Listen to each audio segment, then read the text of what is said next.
하박국에 대해서 나눌 건데요. 하박국은 1, 2, 3장밖에 되지가 않아요. 일단 이 하박국이라는 선지자인데 이 하박국은 하박국과 동시대 때 사역했던 선지자들이 있었어요. 그게 누구냐면 예레미야와 스바냐 선지자들과 동시대에 사역했던 선지자였습니다. 이 하박국은. 이 하박국은요.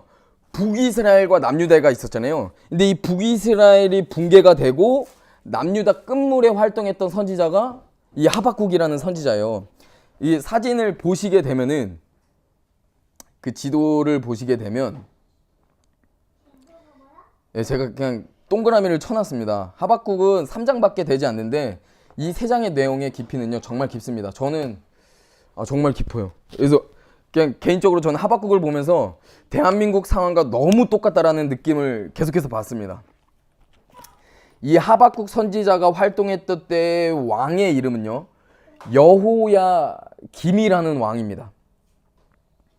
하박국을 좀 더 풍성하게 하나님의 은혜를 깨닫기 위해서는요 하박국이 활동했던 이 시국의 상황과 이 시국이 이 이스라엘의 나라의 배경을 좀 알아야 될 필요가 있을 것 같아요. 그래서 하박국이 활동했던 이런 유다는 어떠한 상황인지 그 상황에 대해서 이 나라에 대해서 알려면 어떠한 왕이 이 나라를 통치하고 있었는지에 대해서 알아야 될 필요가 있습니다.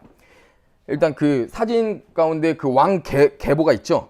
거기 보시면 이제 알고 계시겠지만 이게 사진 왕의 족보를 보시면서 설교를 들으시면 좀 더 이해가 편하실 것 같습니다. 이 남유다 끝에 여호야김의 할아버지가 아몬이라는 왕이에요. 근데 이 아몬이라는 왕은 엄청 우상숭배를 정말 많이 했던 사악하고 아주 극악무도한 왕이었습니다. 근데 이 아몬 왕이요 끝에 어떻게 죽냐면 신하들이 쿠데타를 일으켜가지고 이 아몬 왕을 죽여버려요. 그러고 나서 그 신하들이 다시 그 아몬 왕이 죽은 자리에 왕으로 세운 왕이 누구냐면 요시야라는 왕이에요.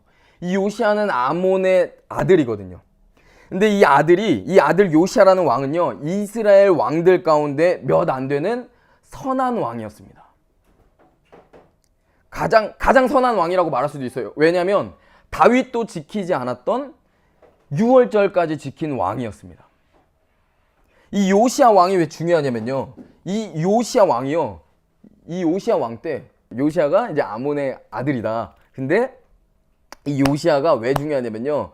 이 요시야 왕이 엄청난 종교 개혁을 일으킵니다. 왜냐면 자기 아버지 아몬 때 아수르와 애굽 때문에 엄청난 우상숭배를 이스라엘 백성들이 하나님 앞에 가증한 죄악들을 저지르고 있었거든요. 이 우상숭배들을. 근데 이 요시야 왕 때 이 요시야 왕이 종교 개혁을 일으켜요. 근데 이 요시야가 왕이 되었을 때 처음에 왕 위에 앉았을 때 나이가 몇 살이냐면 8살이었어요. 8살. 생각해 보세요. 요시야가 8살 때 왕이 되었던 것이 좋은 일입니까? 나쁜 일입니까? 저는 그렇게 좋다고 생각하지 않아요. 왜냐면 아버지가 자기가 섬기는 그 백성들로 인해서 쿠데타를 당해서 죽임을 당해요. 근데 그 죽임을 요시야는 봤어요. 근데 요시야 왕은요 정말 슬펐고 외로웠을 거예요. 근데 그 아버지를 죽인 신하가 자기를 왕으로 세웁니다. 얼마나 무서웠겠어요. 근데 흥미로운 건 뭐냐면 성경을 보시다 보면 하박국서에는 안 나오는데 스바냐 뭐 이런 역대야 열왕기상 뭐 쭉 보게 되면 이 요시야 왕이 스바냐라는 선지자하고 친척 관계였어요. 그러니까 영적인 멘토 관계였어요. 그리고 예레미야와도 되게 이렇게 좀 교제를 많이 했던 그런 왕이었습니다. 이 요시야는 스바냐가 옆에서 계속 전도하고 영적으로 이렇게 코치를 해줬던 것 같아요.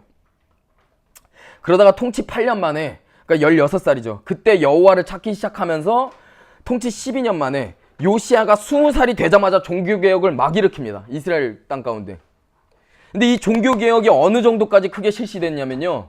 이미 북이스라엘은 무너져 내렸지만 이 시대 때 종교개혁을 일으켰을 때 북이스라엘까지 종교개혁이 막 영향을 미칠 정도로 엄청나게 대대적으로 종교개혁을 일으켰어요. 네. 이스라엘 나라가 우상 앞에서 섰던 것을 하나님 앞에 정말 가증했던 것을 회개하고 여호와 앞에 정결하게 우상들을 청소하기 시작합니다. 그 지도사진 보시면 애굽과 아수르에서 들어온 우상들을 깨트려버리고 하나님께서 싫어하시는 것이라면 한 곳도 남김없이 전부 청소해버립니다. 이 요시야가. 그래서 하나님의 말씀을 회복하는 엄청난 업적을 남긴 왕이 됐어요. 근데 이 요시아의 마지막이요 정말 비참한데, 이 요시아 왕 때 어땠냐면 그 지도 보시면은 이쪽에 바벨론이란 신바벨론이라는 나라가 있습니다.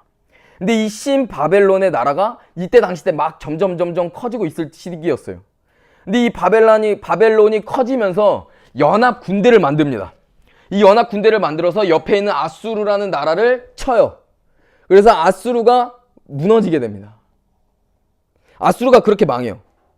근데 여러분, 아수르가 망하면은 어떤 현상이 저절로 일어나냐면, 마치 대한민국이 망해갈 때 일본과 러시아가 대한민국을 먹기 위해서 러일 전쟁을 일으켰던 것처럼, 이 아수르라는 나라를 이렇게 차지하기 위해서, 더 힘이 강해지기 위해서 주변 국가들이 전쟁을 치르는데, 이 전쟁에 참여했던 나라가 어떤 나라였냐? 이 바벨론과 이스라엘 밑에 있는 애굽이라는 나라였어요. 그때 당시 때 아수르와 애굽은 동맹관계였습니다. 동맹관계였어요. 네. 그래서 이 애굽과 바벨론과 애굽이 싸우게 되는데, 이 전쟁이 바로 성경에 나오는 갈그미스 전쟁이라는 전투라는 겁니다. 결론적으로 말씀드리면 이게 이해가 되셔야 하박국서가 좀 더 풍성하게 우리가 은혜를 나눌 수가 있어요. 결론만 말씀드리면 이 갈그미스 전쟁은요 1차와 2차로 나눠지는데, 1차 때는 거의 무승부, 그리고 2차 때는 그냥 바벨론이 애굽을 그냥 밟아버립니다.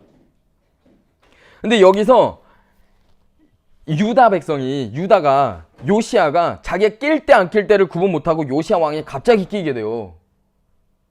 역대하 35장 21절에 바로 왕 느고가 요시아에게 사자를 보내어 가로되, 유다 왕이여, 내가 그대와 무슨 관계가 있습니까? 내가 오늘날 그대를 치려는 것이 아니요 나로 더불어 싸우는 족속을 치려는 것이라 하셨은즉, 하나님이 나와 함께 계시니 그대는 하나님을 거스르지 말라. 그대를 멸하실까 하노라. 애굽 왕 느고가 바벨론과 갈그미스 전투를 치르기 위해서 올라가죠. 올라가려면 이스라엘을 지나쳐야 됩니다. 이스라엘 지나치러 올라가는데 이때 요시아가 막아요. 근데 애굽이 말하기를, 야 비켜라, 지금 너하고는 상관없는 일이다. 난 지금 바벨론하고 전쟁하러 올라가는 길이다. 너는 상관없는 길이니까 하나님이 너 끼지 말라 그랬으니까 너 빠져라 라고 말합니다. 근데 요시아가 안 빠지죠. 요시아가 되게 어이없는 게 분장까지 하고 와가지고 낄 때 안 낄 때 구분 못하다가 죽어요. 그 자리에서 되게 어이없게. 그렇게 선한 왕이었는데, 이때 요시아가 가로막았다가 죽은 이곳이 뭐냐면 무깃도 전쟁입니다. 무깃도라는 데서 죽어요. 근데 무깃도가 왜 중요하냐면, 마지막에 요한계시록 때 마지막 인류 최종 마지막 전쟁이 어떤 전쟁이죠? 아마게돈 전쟁이잖아요. 이 아마게돈 전쟁이 이 무깃도에서 일어나요. 이 무깃도에서 일어나면. 근데 이런 거 생각 안 해보셨어요? 요시아가 이 1차 갈그미스 전투에 참여하러 올라가는데 애국 군대를 막다가 죽잖아요.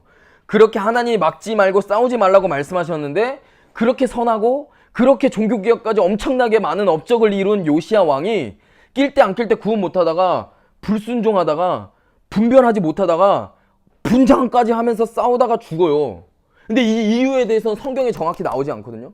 근데 제가 이 말씀을 이렇게 묵상하면서 요즘 시대하고 너무 오버랩되는 게 뭐냐면, 이 요시아 왕의 입장에서 인간적인 건 마귀적인 거지만 인간적으로 생각해 봤을 때 이해는 가더라고요. 왜냐면 애굽이 만약에 이스라엘을 걸쳐서 아수르를 도와줘서 바벨론을 이겨버리잖아요. 그러면 이스라엘 입장에서는, 요시아 입장에서는 이스라엘의 종교개혁을 막 일으켰어요. 종교개혁을 엄청나게 성공을 시켰단 말이에요. 물론 아수르가 힘이 약해지고 그랬었던 탓도 있었죠. 그래서 종교개혁이 성공했었을 겁니다. 근데 애굽이 만약에 아수르를 도와줘서 바벨론을 이겨버린다. 그러면은 아수르가 다시 살아나겠죠.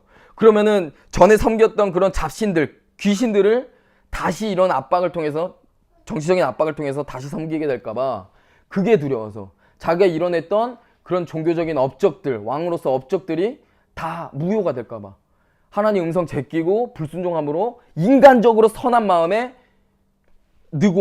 바로 느고왕을 막은 겁니다. 그랬지 않았을까라는 생각이 들어요. 무튼 이렇게 요시아가 이 무깃도 전쟁에서 죽고, 그 요시아 바로 밑에 아들 여호아스라는 아들이 왕이 됩니다. 그 왕 족보 계속 보시면 여호아스라는 왕은요 반애굽이었어요. 아버지가 애굽을 말리다 죽었으니까 당연히 반애굽이었어요. 근데 애굽 입장에서는 마음에 들지를 않는 거예요, 이 여호아스가. 그래서 애굽으로 끌고 가서 애굽이 여호와스를 끌고 가서 여호와스를 죽여버립니다. 그러고 나서 애굽이 다시 세운 왕이 여호야김이라는 왕이에요. 바로 이때 여호야김이 왕이 됩니다. 이 여호야김이 11년 동안 통치를 하게 되는데 애굽이 세운 왕이었으니까 당연히 친애굽 정권이었어요. 이 여호야김은. 열왕기하 23장 34, 35절을 보게 되면 바로 왕 느고가 요시야의 아들 엘리야김을 그의 아버지 요시야를 대신해서 왕으로 삼고 그의 이름을 고쳐 여호야김이라 하고 여호아스는 애굽으로 끌고 가서 거기서 죽으니라. 여호야김이 은과 금을 바로에게 주니라. 여호야김이 친애굽 정권이기 때문에 애굽에게 막 금과 은을 바쳤대요. 그가 느고의 명령대로 그에게 돈을 주기 위해서 나라에 부과하되 백성들 각 사람의 힘대로 액수를 정하고 은금을 징수하였더라. 여호야김이 정권을 잡자마자 국민들에게 세금을 미친 듯이 걷었대요. 뭐 세무조사 엄청나게 들어갔겠죠. 뭐 부동산 정책하고 막 미친 듯이 세금 정책 막 해가지고 세금 막 걷었겠죠. 그래서 애굽에게 막 무차별 지원 정책을 펼칩니다. 예. 그래서 열왕기하 23장 36절을 보게 되면은 성경은 이런 여호야김을 어떤 왕이라고 표현하냐면 열왕기하 23장 36절을 보게 되면 여호야김이 그의 조상들이 행한 모든 일을 따라서 여호와 보시기에 악을 행하였더라. 악을 행하였대요. 구체적으로 여호야김이 얼마나 사악했냐면요. 예레미야 36장에서부터 36장 21절로부터 나오는데 제가 읽어드릴게요. 36장 21절. 전하는 말을 들은 왕은 여우디를 보내. 여우디는요 왕 옆에서 글을 기록하는 사람이었습니다.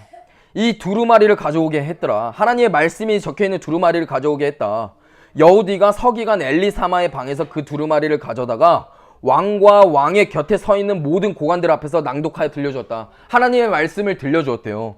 근데 그때 9째 달이어서 왕이 겨울 별관에 머물렀으며 왕 앞에는 불 피우는 난로가 놓여 있었다. 겨울이니까 왕 앞에 불이 있었던 거예요. 난로가 있었던 겁니다. 근데 여우디가 그 두루마리에 그 하나님의 말씀을 읽어 내려갈 때마다 왕은 읽은 부분을 서기관의 칼로 잘라서 그 난로에 던져버렸다. 이렇게 왕은 온 두루마리를 다 난로에 불에 태웠다. 하나님의 말씀을 불로 태워버렸대요. 그런데 왕과 그의 신하들 모두가 이 말씀을 다 듣고 나서도 하나님의 말씀을 듣고 하나님의 말씀이 불에 태워지는 것을 보고 듣고도 두려워하거나 슬퍼하면서 자기들의 옷을 찢지 않았다. 25절. 엘라단과 드라야와 그마랴가 왕에게 그 두루마리를 태우지 말도록 간청까지 했었으나 왕은 그들의 말을 듣지 않았다. 26절. 왕은 오히려 서기관 바룩과 예언자 예레미야를 체포하라고 하였다. 그러나 주님께서 그들을 숨기셨다. 여호야김이요 감히 하나님의 말씀을 불에 태웠습니다. 아무렇지도 않게 불에 태웠어요. 미쳐가지고. 이 여호야김이 이렇게 생각했어요. 이런 악한 여호야김 초창기 때 하박국이라는 선지자가 활동하기 시작합니다. 하박국은요 1장, 2장, 3장밖에 되지 않아요. 근데 그냥 진짜 읽으면 몇 분 안 걸려요. 근데 이 역사적인 배경과 성경 전체적인 하나님의 그런 비밀이 풀어졌을 때 하박국 3장에 얼마나 깊이가 있는지 저는 너무 가슴이 지금도 막 떨립니다. 이 하박국의 구성이 어떻게 되냐면요. 하박국이 하나님 앞에 질문을 해요. 그러고 나서 하박국의 질문에 하나님께서 대답을 하세요. 그리고 두 번째 하박국이 또 질문을 해요. 그리고 두 번째 하박국의 질문 앞에 하나님께서 말씀해 주시고 하나님께서 하박국에게 환상을 보여주신 다음에 하박국의 그 환상을 보고 빡 깨져서 하나님을 찬양하는 거. 이게 3장 끝이에요. 되게 간단해요. 근데 우리가 이거를 볼 건데 하박국이 첫 번째 질문을 해요. 2절 하박국 1장 2절부터 4절 말씀입니다. 여호와여 내가 부르짖어도 주께서 듣지 아니하시니 어느 때까지리이까. 내가 강포로 말미암아 외쳐도 주께서 구원하지 아니하시나이다. 어찌하여 내게 죄악을 보게 하시며 패역을 눈으로 보게 하시나이까. 겁탈과 강포가 내 앞에 있고 변론과 분쟁이 일어났나이다. 이러므로 율법이 해이하고 정의가 전혀 시행되지 못하오니 이는 악인이 의인을 에워쌌으므로 정의가 굳게 하여짐이니이다. 하박국서를 보게 되면요 유난히 강포라는 단어가 많이 나와요. 근데 이거는요 이 시대가 얼마나 사악했고 악했고 깨어있는 자들 입장에서 얼마나 힘들었는지 예상할 수가 있습니다. 계속 강포 계속 나와요. 이 하박국의 질문을 한마디로 말하냐면 하박국이 하나님 앞에 뭐라고 질문하는 거냐면 하나님 왜 악이 이렇게 나대는 겁니까? 왜 악을 보시고 가만히 계십니까? 악인이 지금 의인 다 죽이고 막 괴롭히고 있는데 공의가 다 무너져 내려가고 있는데 왜 주님 보고만 계십니까? 라고 질문하는 거예요. 근데 그러니까 하나님께서 5절부터 대답을 하십니다. 1장 5절부터 11절까지 하나님께서 대답하세요. 제가 읽겠습니다. 여호와께서 이르시되 너희는 여러 나라를 보고 보고 놀라고 또 놀랄지어다. 너희의 생전에 내가 한 가지 일을 행할 것이라. 누가 너희에게 말할지라도 너희가 믿지 아니하리라. 6절 보라 내가 사납고 성급한 백성. 이거 안 해도 될 것 같아요. 끝났어요. 6절 보라 내가 사납고 성급한 백성 곧 땅이 넓은 곳으로 다니며 자기의 소유가 아닌 거처들을 점령하는 갈대아 사람을 일으켰나니. 여기서 갈대아 사람이 누구냐면 바벨론 사람들이에요. 바벨론입니다. 7절 그들은 두렵고 무서우며 당당함과 위엄이 자기들에게서 나오며. 8절 그들의 군마는 표범보다 빠르고 저녁 이르보다 사나우며 그들의 마병은 먼 곳에서부터 달려오는 마병이라. 마치 먹이를 움키려 하는 독수리의 나름과 같으니라. 쭉쭉 11절까지 주님께서 이렇게 말씀하세요. 하박국이 왜 하나님 왜 악을 보고 가만히 계십니까? 공의가 무너진 것을 보고 왜 보고만 계십니까? 하나님께 하박국이 여쭤보니까 하나님께서 대답해 주시기를 이 질문의 답이라고 하기에는 너무 극단적인 말씀을 하세요. 뭐라고 말씀하시는 거냐면 이게 뭐냐면 야 지금부터 내가 행할 일들을 말해줄 건데 너가 보고도 믿지 못하고 놀랄 거다. 지금 악인들이 나대는 거 그거 보고 네가 놀란 것 같은데 그거는 내가 보여주면 그거에 비하면 너가 더 놀랄 거야. 믿지도 못할 거야. 그게 뭐냐면 내가 바벨론을 일으킬 거야. 그걸 말씀하고 계시는 거예요. 여러분 하나님께서 바벨론을 일으킨다는 게 어떤 말씀인지 다들 아시죠? 유다가 멸망한다는 거예요. 하박국이 왜 악인을 그냥 내버려 두십니까? 하나님 왜 저 여호야긴 같은 놈을 왜 그냥 내버려 두십니까? 라고 질문하니까 야 놀라지 마. 내가 바벨론을 일으켜서 이스라엘 너희 유다를 멸망시킬 거야. 이렇게 말씀하시는 거예요. 그러니까 하박국은 당황한 거예요. 이건 하박국이 생각했던 시나리오가 아니거든요. 이건 아니잖아. 막 혼란스러운 거예요. 이어서 하박국의 두 번째 질문이 시작이 됩니다. 1장 11절부터 2장 1절까지 하박국이 얘기하는데 하박국이 두 번째 질문을 한마디 또 말하면 주님 잠깐만요. 주께서 악을 참지 못하고 폐역을 참아보지 못하는 분인데 어떻게 악을 치실 때 이 악보다 더 악한 악으로 치실 수가 있습니까? 이렇게 질문하고 있는 거예요. 악을 심판하기 위해서 더 악한 악을 들어 쓰는 것이 공의롭고 평화롭고 사랑의 하나님이 맞으십니까? 이거로서 옳습니까? 이게 맞습니까? 옳습니까? 라고 질문하고 있는 거예요. 하박국이 하나님 앞에 두 번째 질문이 2장 1절 내가 파수하는 곳에 서며 성루에 서리라. 이거 하박국이 얘기하는 거거든요. 그가 내게 무엇이라 말씀하실지 기다리고 바라보며 나의 질문에 대해서 어떻게 대답하실는지 보리라 하였더니. 지금 유다를 멸망시켜버린다는 하나님의 대답 앞에서 당황한 하박국은요. 지금 하나님 잠깐만 이게 옳습니까? 악을 악으로 치신다는 게 공의로우신 하나님 평화의 하나님 사랑의 하나님이신데 이게 옳습니까? 주님 제가 이거 제대로 한번 들어봐야겠습니다. 내가 높은 곳에 성루에 올라서서 내가 정말 확실하게 하나님 앞에 응답을 받아봐야겠습니다. 주님 말씀해 보세요. 이거 말씀하시는 거예요. 그러니까 하나님께서 2장 2절부터 20절까지 쭉 말씀하시는데 2장 2절 여호와께서 내게 대답하여 이르시되 너는 이 묵시를 기록하여 판에 명백히 새기되 달려가면서도 읽을 수 있게 하라. 저는요 이 말씀이 깨달아지기까지 이 2절을 어떻게 생각했냐면 하나님께서 주시는 묵시와 이런 말씀들과 감동들을 그냥 까먹지 말고 외우고 내 마음밭에 새겨서 언제 어디서든지 기억날 수 있게 하라는 그냥 단순한 말씀인 줄 알았어요. 그런데 아닙니다. 이 9절의 뜻은 뭐냐면요 너 지금 내가 너한테 환상을 보여줄 건데 내가 너한테 묵시를 열어줄 건데 이것을 네가 판에 기록해라. 기록해서 사람들로 하여금 이 진노, 이 심판을 받지 않도록 나의 백성들이 이 심판을 피할 수 있도록 도망칠 수 있도록 해라. 도망갈 수 있도록 해라. 이 말씀하고 계시는 거예요. 여러분 어떤 말씀이 오버랩되십니까? 저희가 계속 나왔던 말씀, 요 근래 계속 나왔던 말씀이죠. 마태복음 24장 말씀이 오버랩되시지 않으세요? 그러므로 너희가 선지자 다니엘이 말한 바 멸망에 가증한 것이 거룩한 곳에 서는 것을 보거든 읽는 자는 깨달을진저 그때 유대에 있는 자들은 산으로 도망할지어라. 요한계시록 18장 4절. 또 내가 들으니 하늘로서 다른 음성이 나서 가로되 내 백성아 거기서 나와 그의 죄에 참여하지 말고 그의 받을 재앙들을 받지 말아라. 여러분 이해되세요? 하박국이 얼마나 깊은지. 다시 하박국 2장 3절로 돌아오면 3절. 이 묵시는 정한 때가 있나니 그 종말이 속히 이르겠고 결코 거짓되지 아니하리라. 비록 더딜지라도 기다리라. 지체되지 않고 반드시 응하리라. 너 지금 너가 본 환상은 전부 사실이고 반드시 일어날 거야. 너가 생각하지 않을 때 일어날 수도 있어. 너의 생각과 다를 수도 있어. 그러나 기다려라. 반드시 일어난다.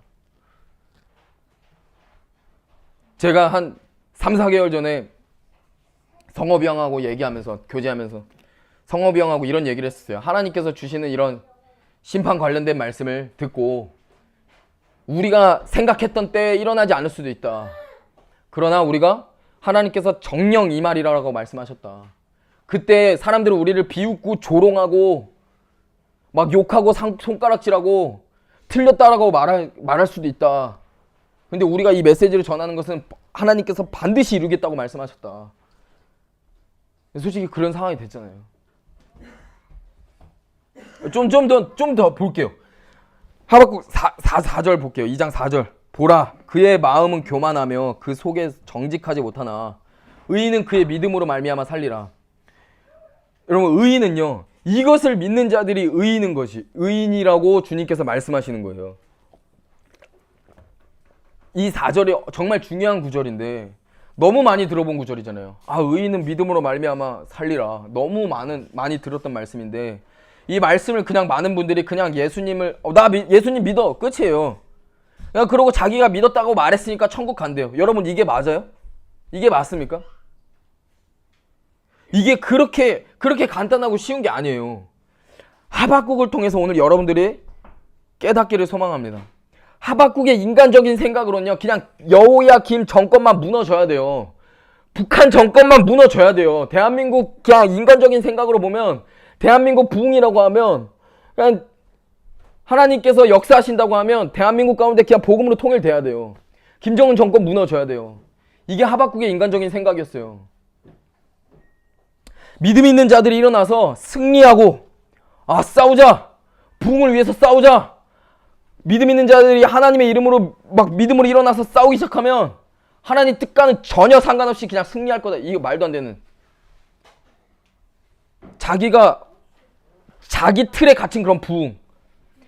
이게 하박국이 처음에 인간적으로 원했던 그림이었지 않았을까라는 생각이 들어요. 그런데 하나님의 대답은요, 전혀 아니었어요. 정반대였어요. 하박국의 생각과 경험과 틀을 뛰어넘었어요. 우리가 이어서 보게 되면 하나님께서 어떤 이들이 심판받을지에 대해서 5절부터 말씀하세요. 그리고 그 심판받는 자들이 어떻게 됐는지 쭉 말씀하세요. 이 하박국의 정말 가장 중요한 3장을 보게 되면요, 이 3장부터는 하박국이 본 것에 대해서 하나님 앞에 하박국이 항복하고 주님의 이름을 찬양하기 시작합니다. 하박국이 하나님께서 보여주신 것을 보고 이렇게 말해요. 3장 끝에 보게 되면 17, 18, 19절을 보게 되면 너무나 유명하고 너무나 잘 알고 있는 말씀이죠. 비록 무화과 나무가 무성하지 못하며 포도나무가 열매가 없으며 감람나무에 소출이 없으며 밭에 먹을 것이 없으며 우리의 양이 없으며 외양간에 소가 없을지라도 나는 여호와로 말미암아 즐거워하리. 나의 구원의 하나님으로 말미암아 기뻐하리로다. 주 여호와는 나의 힘이시니라. 나의 발을 사슴과 같게 하사 나를 높은 곳으로 다니게 하시리로다. 이 노래는 지휘하는 사람을 위하여 내 수금을 맞춘 것이니라. 저는 이거 보면서요, 소름이 끼쳤어요. 왠지 아세요? 하박국이 뭘 본 걸까요? 도대체 뭘 봤길래 이렇게 찬양하고 있을까요? 1절에 하박국이 1장부터 보게 되면 하박국이 뭐라고 얘기하냐면, 하나님, 이렇게 악인이 나대는 게 맞습니까? 왜 보고만 계십니까? 그리고 하나님, 더 악한 악을 악으로 치는 게 옳습니까? 근데 하나님의 대답은 뭐예요? 내가 유다를 멸망시키겠다라고 말씀하셨어요. 내가 심판하겠다라고 말씀하셨어요. 그러고 나서 하박국이 뭘 봐요? 보고 나서 하박국이 이런 찬양을 해요. 나라가 망했어요. 소망이 없는 상황입니다. 절망에 절망으로 치닫고 있는 상황이에요. 그래서 하나님 앞에 막 따지다가 하나님께서 하박국의 환상을 보여줬는데 그걸 보고 하박국이 이런 고백을 해요. 아, 이 형제가, 이 하박국이라는 형제가 도대체 뭘 보고 이런 고백을 했을까? 라는 질문이 안 생기십니까? 아, 도대체 뭘 받길래 이렇게 극단적으로 바뀌지? 뭐 이 생각이 들어요. 우리 말씀 한 구절만 보겠습니다. 요한계시록입니다. 요한계시록 16장 12절 말씀입니다. 또 여섯째가, 이게 요한복음 16장 16절, 이게 여섯 번째 대접이 이렇게 쏟아지는 장면인데 이게 아마겟돈 전쟁이에요. 아까 요시아가 죽게 된 장소, 무기또 장소, 바로 이 아마겟돈 전쟁이라고 말씀드렸습니다. 또 여섯째가 그 대접을 큰 강 유브라데에 쏟음에 강물이 말라서 동방에서 오는 왕들의 길이 예비되더라. 15절, 보라 내가 도적같이 오리니 누구든지 깨어 자기 옷을 지켜 벌거벗고 다니지 아니하며 자기의 부끄러움을 보이지 아니하는 자가 복이 있도다. 16절, 새 영이 히브리 음으로 아마게돈이라 하는 곳으로부터 왕들을 모으더라. 17절, 일곱 번째 대접이 쏟아지는데 이거는 대지진을 뜻하죠. 일곱 번째 그 대접을 공기 가운데 쏟음에 그 큰 음성이 성전에서 보좌로부터 나서 가로되 되었다 하니. 18절, 번개와 음성과 내성이 있고 또 큰 지진이 있어. 어찌 큰지 사람이 땅에 있어 오므로 이같이 큰 지진이 없었더라. 큰 성이 세 갈래로 갈라지고 만국의 성들도 무너지니 큰 성 바벨론이 하나님 앞에서 기억하신 바 되어 그의 맹렬한 진노의 포도잔을 받음에. 20절, 각 섬도 없어지고 산악도 간데 없더라. 우리 이어서 볼게요. 여러분 그냥 눈으로 따라하시고 기억해 주세요. 또 일곱 대접을 가진 일곱 천사 중 하나가 와서 내게 말하여 가로되 이리 오라. 많은 물 위에 앉은 큰 음녀에 받은 심판을 내게 보이라. 이 물의 비밀, 이 물이 어떤 거냐면 17장 14절 15절 볼게요. 14절, 저희가 어린 양으로 더불어 싸우려니와 어린 양은 만주의 주신이요 이기는 자에서 나오는데 왕의 왕이심으로 저희를 이기실 터이요 또 그와 함께 있는 자들 곧 부르심을 입고 빼내심을 얻고 진실한 자들은 이기리로다. 15절, 또 천사가 내게 말하되 너가 본 바 음녀에 앉은 물은, 이 물은 뭐냐면 백성과 무리와 열국과 방언들이니라. 18절, 또 너가 본 바 여자는 땅의 임금들을 다스리는 큰 성이니라 하더라. 우리 18장도 좀만 볼게요. 18장 1절, 이 일 후에 다른 천사가 하늘에서 내려오는 것을 보니 큰 권세를 가졌는데 그의 영광으로 땅이 환하여지더라.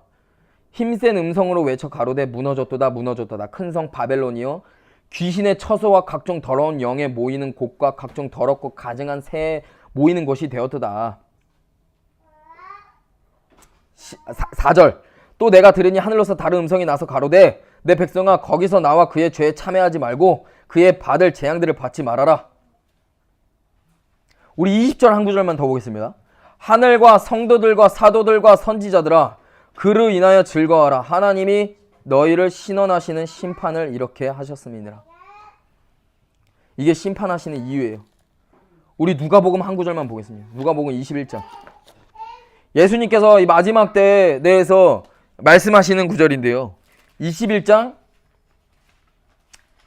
물어보죠. 저희가 물어 가로되 선생님, 21장 7절, 그러면 어느 때 이런 일이 있습니까? 이런 일이 이루려 할 때 무슨 징조가 있습니까? 가라사대 미혹을 받지 않도록 주의해라. 많은 사람들이 내 이름으로 와서 이르되 내가 그로라 하며 때가 가까웠다 하겠으나 저희를 쫓지 말라. 9절, 난리와 소란의 소문을 들을 때에 두려워하지 말라. 이 일이 먼저 있어야 하되 끝은 곧 되지 아니하리라. 또 이르시되 민족이 민족을 나라가 나라를 대적하여 일어나겠고 처처에 큰 지진과 기근과 온역이 있겠고 또 무서운 일과 하늘로서 큰 징조들이 있으리라. 하박국으로 다시 돌아오겠습니다. 하박국이 뭘 봤냐면요, 하박국이 이걸 본 거예요. 천년 왕국을 본 거예요. 하박국 3장 2절, 여호와여 내가 주께 대한 소문을 듣고 놀랐습니다. 여호와여 주는 주의 일을 이 수년 내에 부응케 하옵소서. 이 수년 내에 나타내시옵소서. 진노 중에라도 궁유를 잊지 마옵소서. 하나님이 대만으로부터, 에돔이죠, 대만으로부터 오시며 거룩한 자가 바란산에서부터 오시도다. 셀라. 그 영광이 하늘을 덮었고 그 찬송이 세계에 가득하도다. 그 광명이 햇빛 같고 광선이 그 손에서 나오니 그 권능이 그 속에 감추었도다. 온역이 그 앞에서 행하며, 온역이 전염병이에요. 누가 보면 아까 나왔죠? 이런 일들이 있을 거라고. 불덩이가 그 발 밑에서 나오는도다. 6절 그가 서신즉 땅이 진동하며 그가 보신즉 열국이 전율하며 영원한 산이 무너지며 무궁한 작은 산이 엎드러지나니 그 행하심이 예로부터 그러하시도다. 내가 본즉 구산의 장막이 환란을 당하고 미디안 땅이 휘장이 흔들리는도다. 8절 여호와여 주께서 말을 타시며 구원의 병거를 모으시오니 하수를 분이 여기심이니이까 강을 노여워하심이니이까 바다를 대하여 성내심이니이까. 9절 주께서 활을 꺼내시고 살을 바로 발하셨나이다. 주께서 하수들로 땅을 쪼개셨나이다. 산들이 주를 보고 흔들리며 창수가 넘치고 바다가 소리를 지르며 손을 높이 들었나이다. 바다가 소리를 지르며 손을 높이 들었대요. 지진과 해일이에요. 쓰나미예요. 네. 12절 주께서 노를 발하사 땅에 둘리셨으며 분을 내사 열국을 밟으셨나이다. 주께서 주의 백성을 구원하시려고 기름 부음 받은 자를 구원하시려고 나오사 악인의 진 머리를 치시며 그 기초를 끝까지 드러내셨나이다. 15절 주께서 말을 타시고 바다 곧 큰 물의 파도를 밟으셨나이다. 내가 들었으므로 내 창자가 흔들렸고 그 목소리로 인하여 내 입술이 떨렸도다. 무리가 우리를 치러 올라오는 환란, 그 환란 날을 내가 기다림으로 내 뼈에 썩이는 것이 들어왔으며 내 몸은 내 처소에 떨리는도다. 여러분 이해되세요? 하박국이 뭘 봤는지? 하박국은요, 예수님이 오시기도 전에 예수 그리스도께서 재림하시는 모습을 본 거예요. 예수 그리스도께서 재림하셔서 천년왕국을 다스리는 모습을 보신 거예요. 아까 요한계시록에 나온 것처럼 하나님께서 물을 밟아버리시고 악한 것들을 다 밟아버리신다고 말씀하셨어요. 하박국은 이걸 본 거예요. 이걸 본 거예요. 이걸 보니까 하박국이 여태까지 갖고 있었던 모든 틀과 모든 것들이 다 깨지기 시작해요. 아까 요한계시록 18장 20절에 주님께서 뭐라 그러세요? 이 심판이 너희들 때문에 있을 거라 그래서 의인 때문에 있을 거라고 얘기해요. 뭐라고 말씀하냐면 하늘과 성도들과 사도들과 선지자들아 그로 말미암아 즐거워해라. 하나님이 너희를 위하여 그에게 심판을 행하였음이니라. 하박국이 주님 앞에 이 음성을 들으신 거예요. 하박국이 이 음성을 들은 거예요.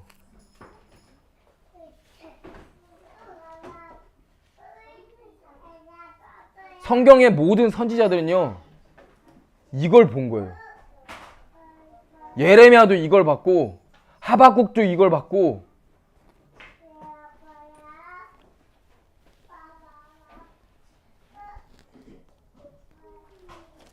여러분 세상은 하나님의 주권 아래서 하나님의 섭리대로 하나님의 시간표대로 흘러갑니다. 아멘이십니까? 진실과 정권의 힘으로 어떠한 권력으로 역사가 만들어지는 것이 아니라 전적으로 하나님께서 이 역사를 만들어 가시는 거예요. 아시잖아요. 나라가 왜 이렇게 됐습니까? 대한민국 왜 이렇게 됐어요? 이스라엘 나라가 왜 이렇게 됐어요?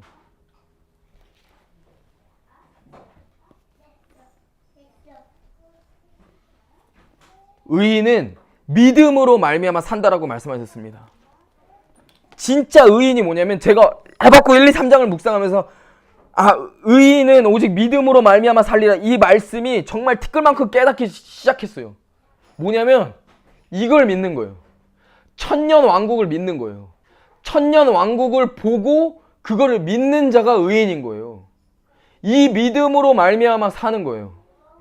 하박국 상황 가운데 나라가 망해가고 나라가 진짜 절망으로 치솟고 있을 때 그때 하나님께서 나라를 없애버리고 멸망시킨다고 말씀하셨어요. 이때 당시 때 선지자들의 입장에서는 하나님 앞에 선지자들 입술에 위로가 나와야 되고 용기의 말이 나와야 되고 싸우자는 말이 나와야 되는데 그게 아니라 멸망의 말들이 나와요. 심판의 말들이 나와요. 대한민국 상황과 너무 똑같죠. 사람의 입맛에 맞는 메시지가 아니라 하나님의 섭리 안에서 그 섭리를 믿는 믿음, 그게 바로 의인이라는 거예요.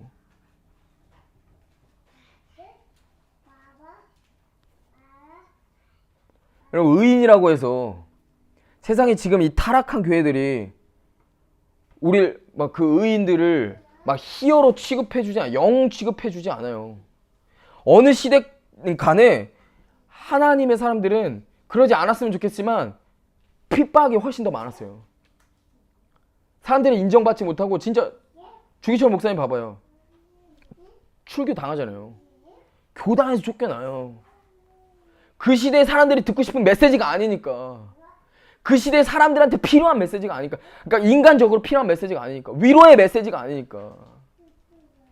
그 사람의 틀에 맞는 메시지가 아니니까. 멋진 삶이 살 수가 없어요. 그 의인은. 이 길을요, 이 의인의 길은 인간적으로 보면 비참할 수 있고 생각보다 훨씬 여러분들의 많은 것들을 포기해야 될 수도 있어요. 근데 생각보다 훨씬 고통스럽고 인정하고 싶지 않을 수 있어요. 여러분 생각해보세요. 하박국의 입장에서 나라가 망한다라고 하나님 말씀하세요. 왜 악인을 그만 이렇게 내버려 두십니까? 라고 말하니까 하나님이 내가 유다 멸망시킬 거야. 바벨론 들었어서. 하박국 입장에서 얼마나 오죽 진짜 답답하고 이게 진짜 야 진짜야? 이 마음 때문에 성루까지 올라가서 내 들어보겠다 이렇게 올라가겠어요.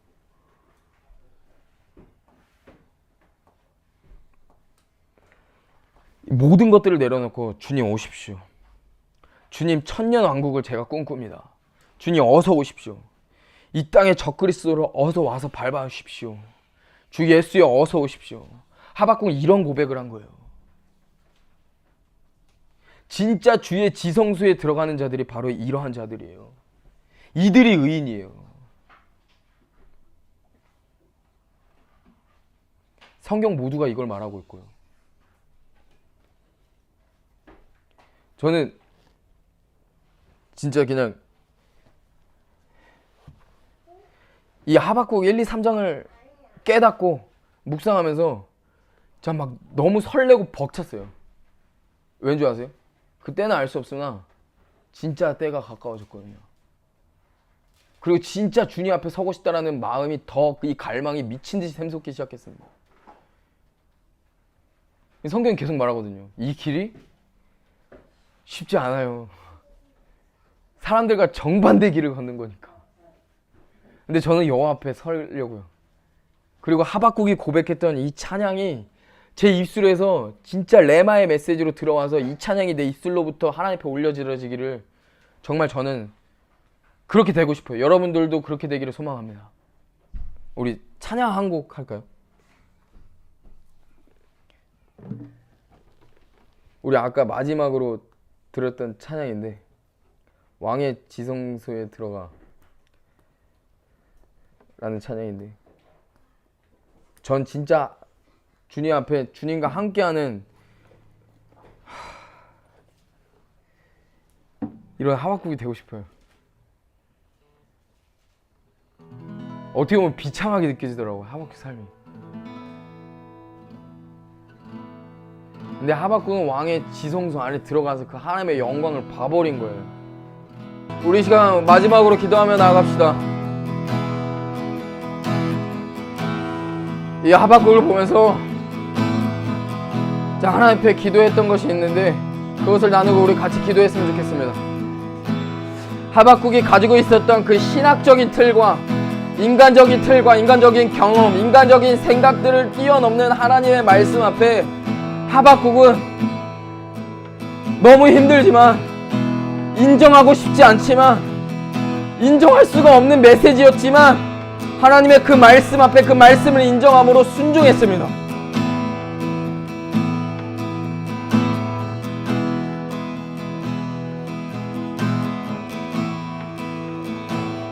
저도 이렇게 살고 싶습니다. 내 생각과 내 틀과 내 경험으로 하나님의 말씀을 제안하는 것이 아니라 내 삶 가운데 하나님의 말씀의 인도하심 가운데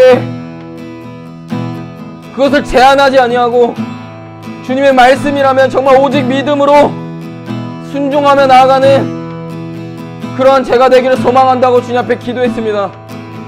우리 시간 가운데 주님 앞에 동일한 기도 제목으로 하나님 우리들의 인생을 주님께서 인도하심에 있어 그 인도하심 가운데 그 어떠한 길이든 주님의 인도하심이라면 주님의 말씀이라면 하나님 제가 제한하지 아니하고 순종함으로 나아가겠습니다.